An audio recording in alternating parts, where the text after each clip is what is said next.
NBA drama is finally here. We have some of the best drama, some of the best things that went on negatively in the last whole season, ever since Draymond Green punched Jordan Poole in the last couple of days. And oh my God, I was not expecting this much negativity to come out. And it was so left field and so out of nowhere. It really had me thinking, how much was this brewing in the pot? And honestly, where was all this coming from? And why did nobody speak about it? Why did we hear nothing about any of this? Like, what really just happened? And I'm going to break it down. And it all revolves around Stephen A. Smith. He is the common denominator and all of this negativity and all this drama and beef. And I'm going to give my honest and true opinion because this is a locker room. And I'm not going to sugarcoat anything. I'm not going to back down and try to hide from my opinions. I'm going to give you the opinion exactly how it is. And if you agree, let me know if you agree. And if you disagree, let me know why. First and foremost, let's talk about Stephen A. Smith going up against Charles Barkley. Now, Charles Barkley, I just woke up one day, honestly, and I just seen that Charles Barkley was on TNT and he just said something about the whole entire ESPN, not even just Stephen A. Smith. He just came for the entire network of ESPN. And the funniest thing about this whole situation is that he was like, the network that we're going to be working with next year. So he's talking shit about them, knowing he's going to work for them next year, and he's still going. Like, that was one of the funniest things I've seen in a long time. But he kept it real, though. His main issue is that ESPN just talks about the Lakers and the Warriors all year long, every single year. Thank you for the interruption, you idiots. And it's getting annoying. Like it is getting annoying. But I'm not gonna lie, I do the same thing. Like if you go scroll through my channel, I've kind of been talking about the Lakers every other video. But the problem is with that opinion is that the Lakers and the Warriors these days, like if he would have said this before the trade deadline, I would have been like, okay, I understand, I agree with it. But he's saying this after the trade deadline, I don't agree with it because of the simple fact that the Lakers and the Warriors made the biggest moves in the league. And they have the two newest looks. So of course everybody's gonna talk about them. All these guys like the Thunder, the Cavs, all these other teams that have been together all year. They've been winning all year. We've been talking about them all year. There's no new look when it comes to them. But the Lakers and the Warriors, they have a complete new look. They all added, both of these two teams added a huge star and a huge piece to their team. And everybody's wondering how this is going to look.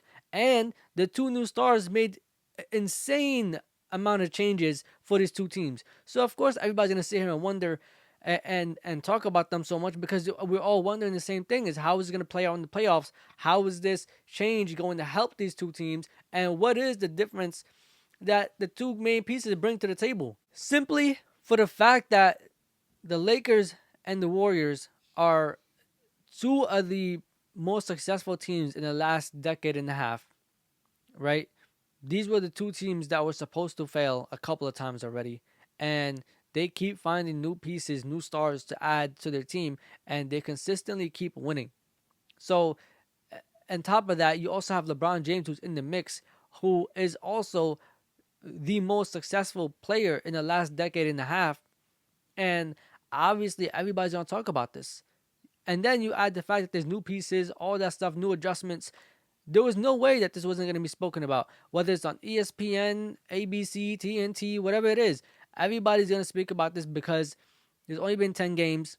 There's like 15, 20 games left of the season. And we all know the last like 5 to 10 games, most guys are going to sit out if they already secured their seed and they're exactly where they want to be. So this is the time to speak about these two teams because when else are you going to speak about them besides the playoffs? And by the time the playoffs come, your hot take doesn't matter anymore because the playoffs are already here. We could just watch it and see what happens. So I understand it. But I'm not going to lie, it is getting tiring speaking about Lakers and the Warriors all year long. And it is getting tiring, even on this channel, speaking about the Lakers and the Warriors ever since the trade happened. Like, I kind of feel better when I get to watch and speak about the Thunder, the Cavs, the Celtics. But that's just me personally, because I just feel like I tap into a fan base that nobody gives attention to. And I feel like that those people of those teams' fan base actually will appreciate a channel like this and will probably sub up, which you should probably do as well. But I do understand what everybody is saying, and I understand where everybody's coming from. I understand both sides of the coin. I just think it's kind of inevitable, but it does need to be slowed down a little bit, right? And then let's talk about Stephen A. Smith versus the LeBron James situation. Now, I really have some strong feelings about this situation for many things.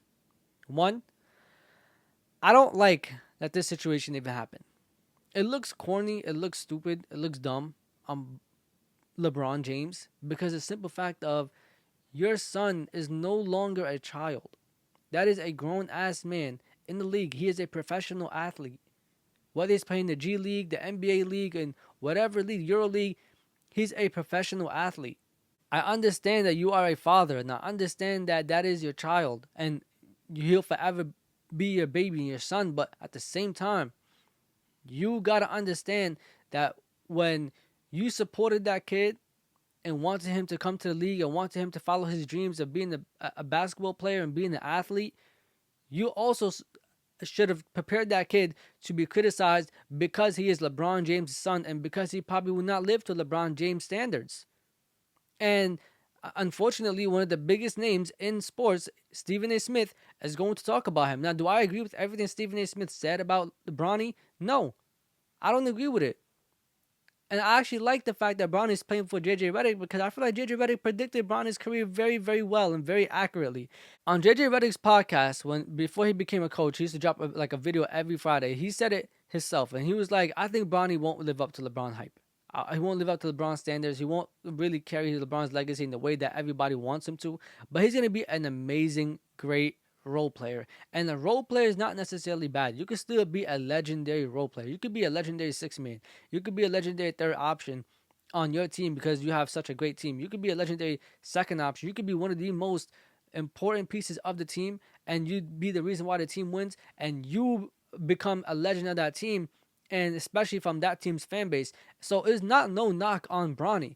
And the fact that he's playing for JJ Redick, I think JJ Redick has a plan to help Bronny become that. And not only that, JJ Redick is doing a great job with the Lakers, so he's not going to get fired anytime soon. I promise you that. He's not going to get fired.